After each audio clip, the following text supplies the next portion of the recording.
Hey, hey, hey, how we doing? Hey, what's happening, man? Oh, another day in paradise, man. Living a dream, living a dream. It's Friday finally, getting ready to go home. Got the crew The here. glory day. I think everyone's happy it's Friday. Hasn't been that bad of a week, though. It's been pretty decent for me anyway. Oof. I don't know about, Yeah, I was gonna say on your end, it's maybe it's been a uh, week. I can't even say rough week. It's been so rough. it's been one of them weeks, huh? Not, You not know too what shabby. happens in the Not too life. shabby for me. Let's see here what we're talking about today. Seeing anything interesting out there in the old markets? Yeah, things are a little bit tight, to be honest. Yeah. Rates brokers seem to be holding out to for lower rates, and you got to pull a few teeth to get those $3 a mile loads that we're paying a couple weeks ago. Yeah, we So. got we got some down volume, but it looks like it's coming back. Honestly, I don't see it staying down. Um, Yeah, I feel it, like it was a speed bump. it's rebounding pretty good. I just got an interesting report here where I'm going to go over some of these numbers, and then we'll look at some of the hot lanes if we have anything to show you guys. I think we pretty much gave you all our secrets yesterday, but we'll see what we can come up with today. The national freight market remained tight across all major modes. Spot rates eased slightly start the month, then rose once again from maritime to truckload. Demand remained as high as ever with no signs of slowing down. Some seasonality has returned to the markets as demand and rejection rates increased towards the end of June. So the overall national outlook is good. It's better than it's ever been. So even with the downturn, after the Hmm. fourth, it's all coming back. So it's just kind of been a slow Yeah, July, but I think we'll probably hit it hard in August. And then what do we have after that? Come right into the fourth quarter like always. Probably expect to I see those I do volumes. believe that's what we're looking at. Unless I something mean, crazy happens. I think we just hit a little speed. It's usually a slump after Fourth of July anyway, so it's nothing new to see a slump there. Let's see. Yeah, Reefer rejection rates fell to their lowest point in 9 months at 34% before bouncing closer to 40 toward the end. Anytime we see rejection rates over 10%, it's a carrier's market, and we're talking 30, 40%, and you guys are seeing it in your rates. Um, Rates are high. What, $3 mile average is what we're seeing across the board now? Was it $2 a mile last year? So here we yeah. are. My reefer unit's still doing pretty well. Yeah. Well, our reefers are doing pretty good too. West Coast reefers are doing just fine as well.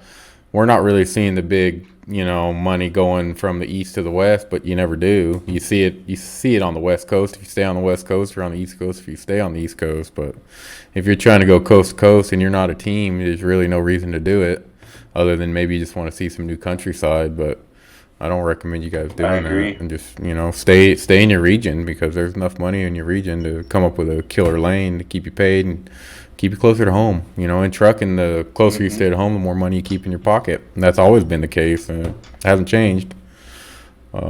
So stay closer to home. Rejection rates fell to their lowest level since mid-May, around 22.5%. This is overall totals.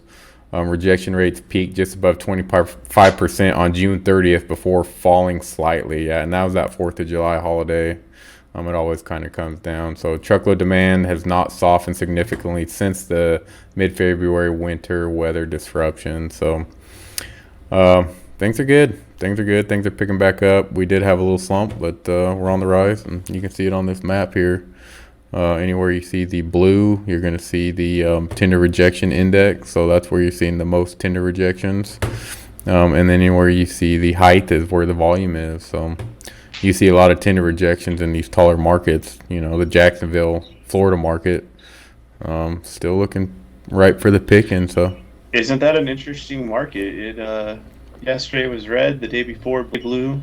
it's Kind of blue. going back and forth over there. Yeah, it's been good though. We've been seeing it. I mean, there are some fluctuations, but anytime, it goes in waves. So when we're looking at a market, you'll see capacity will tighten. And then after it tightens, it'll loosen up because all the trucks kind of migrate in there, and then the rates start low. That downward pressure on the rates, trucks will go somewhere else because they're not getting the money they want, and then the rates will go Yeah. up and they'll come back. So you have your little mini waves on top of your macro waves, with the overall economy. So every market kind of fluctuates, but it's been good down here in Very this true. in the southeast. Been very good. So we're happy with what we're seeing. I think you guys are too. Makes the life of a dispatcher a little bit easier when the volume is up. So definitely good. Definitely. I mean, overall for the most part, things are looking good. So what are we seeing out there in the world of news? So while we're looking at that, I'll see if I can dig up some lanes for you guys here. Okay. Well, start out with what will be on this little semi truck accident. No drugs or shootouts today in the news, but this one kind of struck a memory for me. While you're out there driving, being a truck driver, your main goal is make money and not kill somebody in the middle. And the way these four wheelers treat you like school on the road, they fly around you. They don't realize that you're saving their lives whenever you're out there driving. This guy here was cruising down the interstate. Sounds like a little four wheeler missed their exit and decided to go in reverse down the interstate to back up to their exit. This guy jumped the off ramp, and you could see the tracks. He definitely jumped it and landed in the backyard of a hotel parking lot. If you scroll down a little bit for me, Billy, Oh, hold on real quick. you can see Let's see here. Uh, there's the truck. oh, I see it. Okay, I see what's going on here. These guys, hold on. I got you muted on our Teams meeting, but we're good over here. So there we go. You guys can probably hear Robert a little bit better now on the Teams meeting. We do these shows for our daily meeting, so we're just kind of letting you guys in on what we talk about in our daily meetings here. So I had you muted on the team Scroll side. down one more photo. Okay. Wow. There's the car. Yeah. That guy really looks like he saved the person's life that was in that car, Yeah. Can you hear Robert now, Trevor? Give me a thumbs up if you can. Okay, good. All right, we're good. Sweet. Wow. So what All right. happened to this guy? He just ran off the road right into the damn. No. Yeah, he that four-wheeler that's totaled stopped in the middle of the freeway, missed their exit, Well, backed up down the interstate, that's crazy. and this poor truck driver ruined his career, mate, possibly to save this gentleman's life. Yeah. I Well. mean, definitely totaled the truck. Well, that's the trucker's life is half the battle is just dealing with small cars that are not the best drivers in the world, and it's a challenge Yeah, sometimes. Sometimes this stuff happens. So it definitely does. be aware. Your brother himself has a story pretty similar. We'll have to get on him one time to share it. Yeah, we'll have to share that story. It's He does. Very similar. that's So, yeah. what are we looking at here? CVSA Well, considers how to enforce safety on driverless trucks. Oh boy, here we go. Autonomous trucks. I didn't get into the article itself. The headline is what grabbed me. What are these guys out here saving people's lives? What are these no driver trucks going to be doing in the future? It'll be interesting to see. Mm-hmm. They show in here. They show the layout and their plan for where they're going to put all kinds of stuff. But I just cannot imagine a robot being able to make split moment decisions to save people's lives. Well, they have the technology You know, in Teslas now. You can get a Tesla that drives itself, and they're still having accidents. I mean, it's never going to be a hmm perfect system, but there's going to be a need for this, and this is the future, autonomous trucks, as long as people don't find truck driving appealing.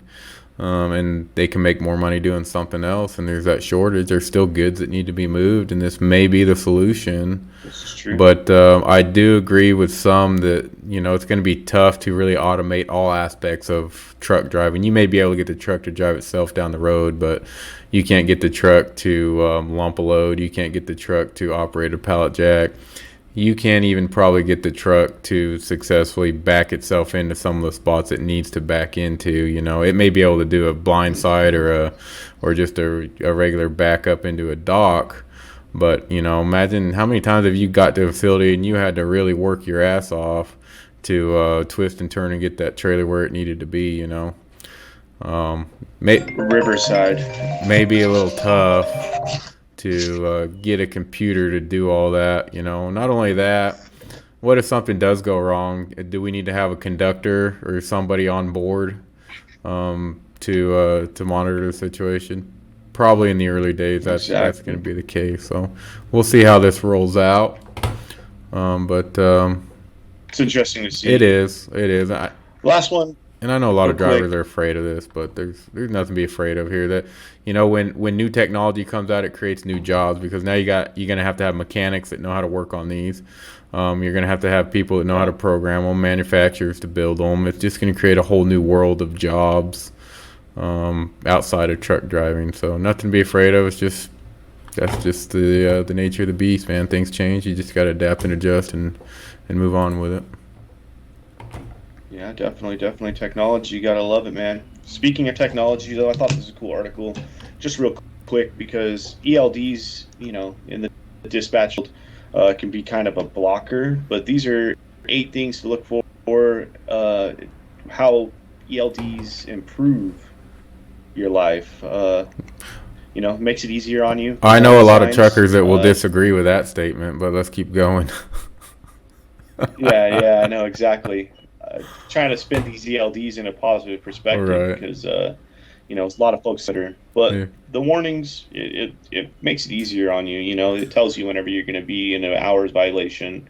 You don't have to wait for the scale to stop you with paper logs and shut you down on a force 10. Right, that helps the fleet managers more than the drivers, because it's up to the drivers, especially if you're getting paid by the mile. They don't want to stop. They're not tired after 11 hours of driving. They want to keep going. Most of them, exactly. The ones we know. I mean, there's some that don't. They just want to get out there and mosey around. But yeah. Peace of mind for the fleet operators. Just as you said, it helps us keep track of where you guys are at. Yeah. It says it levels the competitive playing field. You wonderful guys who could put down 1,140 miles overnight. Not a lot of folks could do that. I guess some people think it's unfair that one person can get away with it and the other doesn't. They see it as a way to level the playing field for everyone. Mm-hmm. Yeah. Mental distraction and stress. Guy doesn't have to focus on how to cheat his logbook, I guess, is their angle there. Right. But I don't know. What's your opinion as a company owner on the ELDs versus paperbook? Do you see a difference in it? Yeah, we did. Obviously, when we were running paper logs, we had a little bit more wiggle room as far as what we were getting done. And I think, a lot of guys do, the old school mind. Nowadays, all the truck drivers are taught this stuff. But the old school truckers or the outlaw truckers are the ones that were out there making a lot of money running. And things have changed a lot. But, they don't like this. I know you're running one right now that runs under our company. He's the old school driver, man. He don't like the LDs, and I don't blame him. Obviously, it improves the safety on the road for everybody else, so it probably was needed. Yeah, it probably was needed. I think it was more of a push from the bigger companies to to keep their competitive edge against the smaller guys, because really that's all the smaller guys had for so long was their ability to run. Because these bigger companies were running ELDs years before it was mandated, and smaller companies even looked at it as an option. But now it's standardized, it's everywhere, and people have figured out how to use it, and it is what it is. It's part of the game. It's it's the life of a trucker, man. Now you're dealing with ELDs, so if you don't like ELDs. It really you don't like ELDs, get an older truck. You can still run paper logs if your truck's older than 2,000. So if you got a 2,000 or older truck, you can run your paper logs and get out there and do you. But, for the most part, that's going to go by the wayside as well. So better to just conform and figure it out and start going. How do you think they're going to change the older trucks with them not being able to plug in? Yeah, well, the older trucks, they won't last forever. You think about 10 years from now running a 1999 truck, in the year 2030. In order for you to keep that truck alive, you've already changed the engine on it once, because either that or you don't run it, But we've had engines that we've rebuilt over 1 million miles multiple times, and it gets to the point where the blocks won't even take a new sleeve because the blocks are too worn out. So at some point you cannot do an in-frame on your engine. It just requires a whole new engine, and you repower the truck. Are you going to go through all? You're not. No one's going to go through all of that just to run paper logs. But yeah. So answer more questions with additional data and reduce the timing auditing on. It is, and it's been a godsend for IFTA reporting. So that's the bright side. It's really easy. Yeah. This is an article that caught our eye this morning, both of us. And I think there's a lot of truth to this. You start paying drivers well in a good market, you can't really go back in and say, well, we were paying you $75,000 a year, but now we're going to pay you 50. How many drivers are going to just say, we ain't doing that, and go somewhere else, find a better opportunity? That's what they're going to be looking at. But the problem is if these rates drop, like what they mentioned in this article, if markets go down and the money's not there, I mean, these drivers that were able to afford a type of lifestyle won't be getting in it anymore, and that's going to be an introduction for those automated trucks. Mm-hmm. Yeah, that too. So it's like McDonald's. I go into McDonald's now. Half the McDonald's I go into, you got to order from a damn robot. You don't even get to go to the counter anymore. You got a screen. You push the button. You pick what you want, and then they call your order. So it's happening. This is 2021. That's kind of where we're going. But now somebody has to build those machines and program them and design them and implement them and install them, and there's all kinds of new jobs created from this new technology. So don't be afraid that you're losing your job. You just may have to educate yourself a little bit more to get one of those better paying jobs. Definitely. But yeah, definitely could come back and bite somebody in the ass, I think, if you overpay your drivers now and then we see a big slump in the market. We saw what happened with COVID. Nobody thought their rates can go from $2 to $1 in a week, but it happened. We saw it. We saw it live, and we had half the trucks that were running with us actually just park their trucks, not even run. On the other half, they had bills to pay, so it was just a matter of recycling dollars. That way they can pay their bills, and they're all kind of coming out of it now. It's been good. So we'll well, thankfully that rough first half of the year, first 5 months of the year came back with a lot of good months after that. So So I don't know. You guys seen any hot lanes out there? You guys got any gyms you can give these guys? I know, Trevor, you're running flatbeds. Where are you making the most money with your flatbeds? Or if you want to chime in, I'll actually, let's see if I can bring you up on my screen here. Spotlight you. Here we go. I think I can bring you in here.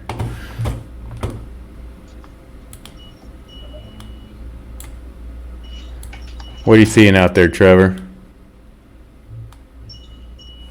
Oh, you're muted.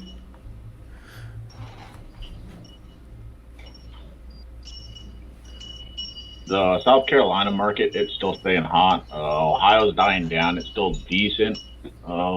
Indiana, still doing good. West Coast is dying down for us on the flatbed side. Yeah, West Coast has always been bad for flatbeds. Would you agree with that statement?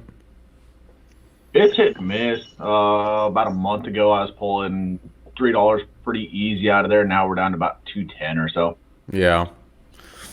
Yeah, it's always been the case. We send our flatbeds west. Of course, there's some money everywhere, but they do better in the Midwest, I think, or the South there. Oh, definitely. Yeah, and Trevor would know. So you're saying, keep your trucks over in the Midwest, South Carolina, Indianapolis. That's all looking pretty good for you still. Oh yeah. Okay, well there you go. Those are our gems. We gave you the good ones yesterday for the week. And then next week we'll come at you with some more. But anyway, we're gonna cut it off there. Bob, it was nice talking to you as always, and keep on keeping on and enjoy the weekend. And we'll be back on Monday. Subscribe, and notification bell. Oh, hold on real quick. I muted you. Yeah, there we go. But yeah, you're right. Bob was saying like and subscribe and check us out. We're building up our Instagram, our Facebook, our YouTube. May even try to do a little bit of TikTok, and we'll see. I'm a little bit old school, When I first started getting into social media, it was MySpace, so I don't want to date myself, but dated. But yeah, I definitely am a little bit older than I'd like to be. So anyway, check us out, like, subscribe. We'll be here every day, or at least we'll try to give you guys some industry updates, some hot lanes, let you know what we're seeing out there. And then if you're looking for a good dispatch service, check us out, 4keyslogistics.com. Until next time, we'll see you guys.